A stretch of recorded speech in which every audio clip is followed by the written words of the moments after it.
Parlons du mystère du placement vocal, la puissance vocale. C'est un des piliers le plus abstrait en fait à comprendre au début quand on se lance dans le chant. Je m'appelle Isaac, je apprends toujours à développer ma voix et je partage mon expérience avec toi afin de te faire gagner du temps. Aujourd'hui, je vais te parler avec un jargon terre à terre, un jargon d'étudiant. Tu vas pouvoir comprendre mon expérience, comment je surmontais, comment je travaille encore le fait d'avoir une voix puissante et une voix bien placée. La toute première chose que je vais te dire, habituellement, on dit souvent que les Américains, les anglophones, de manière générale, ils ont une meilleure puissance vocale que nous, les francophones ou hispanophones. Alors, c'est quelque chose qu'on entend souvent. On le sait bien, les Américains, ils parlent avec le nez. Hello, how are you? Hey, hey, hey, hi, hi, hi, hi, hi, hey. Du coup, ça les aide déjà, les amis. Donc là, vous comprenez très bien où je vais en venir. Alors, restez bien sur cette chaîne. Si vous n'êtes pas abonné, abonnez-vous. Et maintenant, nous allons parler concrètement comment ça se passe vraiment avec le placement vocal et quelle a été mon expérience. Tout d'abord, je vais, entre francophones, est-ce que tu sais, tu connais le mot fredonner, le verbe fredonner. Qu'est-ce que ça veut dire? Alors moi, quand j'étais petit, j'allais à l'église et puis, donc simplement, il y avait un moment où on ne chantait pas, on criait pas, on parlait pas. C'était la bouche fermée et on chuchotait en fait des chansons comme ça. La mocha relaxée, je ne savais pas ce que c'était. Et aujourd'hui, adulte, je me mets à apprendre le chant. Je découvre en fait, c'est la meilleure façon de ressentir le placement, la puissance vocale, les amis. Aujourd'hui, ça s'appelle le fameux humming, je ne sais pas comment. Alors, vraiment, c'était une période où on bouche fermée. Ce qui est curieux dans ça, les amis, quand vous allez pouvoir le tester, si vous faites ça pendant quelques minutes, sans chanter, vous commencez à parler après, la voix, elle est tout de suite amplifiée. Donc voilà un petit peu cette constatation de vous dire, des fois, avec certains sujets dans le chant, on le prend trop au sérieux et on peut revenir sur terre de manière ludique, de manière terre à terre, afin de mieux les comprendre. En tout cas, moi, je vous partage mon expérience. Maintenant, nous allons continuer à explorer ce sujet, toujours dans le contexte pragmatique de ce qu'on fait dans nos vies quotidiennes, de nos expériences et de mon parcours. Quand on rentre dans une salle de bain, on le connaît bien, on aime bien chanter dans la salle de bain. Comme par magie, on a ce sentiment que, en fait, on est un star. On a quand même une voix, on ne le croit pas, on ne sait pas. Mais on sait, déjà, à la salle de bain, on est enfermé, on est tranquille.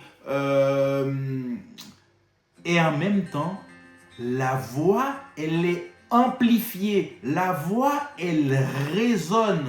Alors, cet effet salle de bain, les amis, c'est la première chose qu'on devrait faire en tant qu'étudiant de chant, c'est de prendre conscience.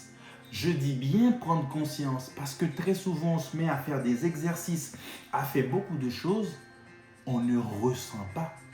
Et le fait de prendre conscience, de dire « Ah ok, c'est ça, c'est exactement ce que je dois reproduire », notre cerveau, après plus tard, c'est beaucoup plus facile.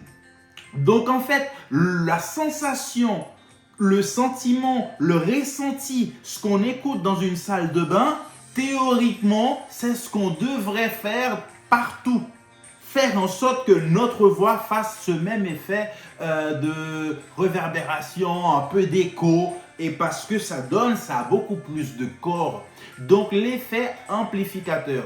Alors voilà les amis. C'est un peu ça qu'on nous vend aujourd'hui avec plein de jargon. Nos profs de chant, ils n'ont pas le choix, on doit quand même nous dire.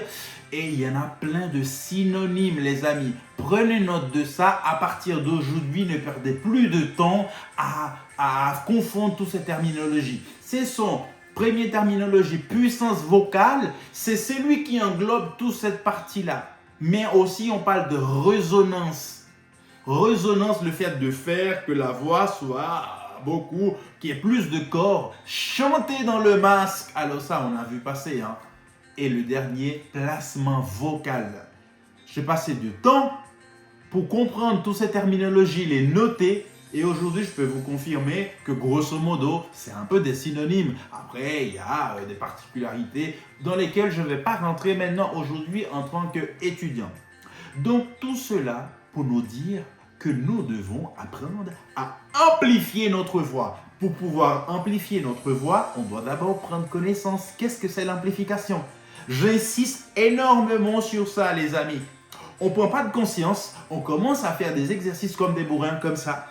Et d'un côté, c'est pas mal. Sur le chemin, on va apprendre, on va découvrir. Mais ici, c'est pour vous faire gagner du temps. Maintenant, et puis toi, comment nous, étudiants de chant, je m'inclus aussi, comment on fait, nous, pour raisonner? Ah bah non. Nous, on n'y croit pas du tout dans la technique, on pense que c'est de la force. Et ça arrive partout, hein, dans le fitness, dans pas mal de domaines, disciplines.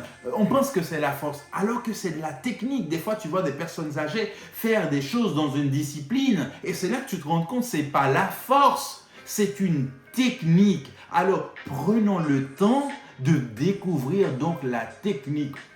Nous, habituellement, ce qu'on fait, c'est beaucoup du forcing. Moi, le premier, ce que je faisais, prendre beaucoup d'air, et puis voilà, et puis commencer à faire des choses, des tensions, voilà.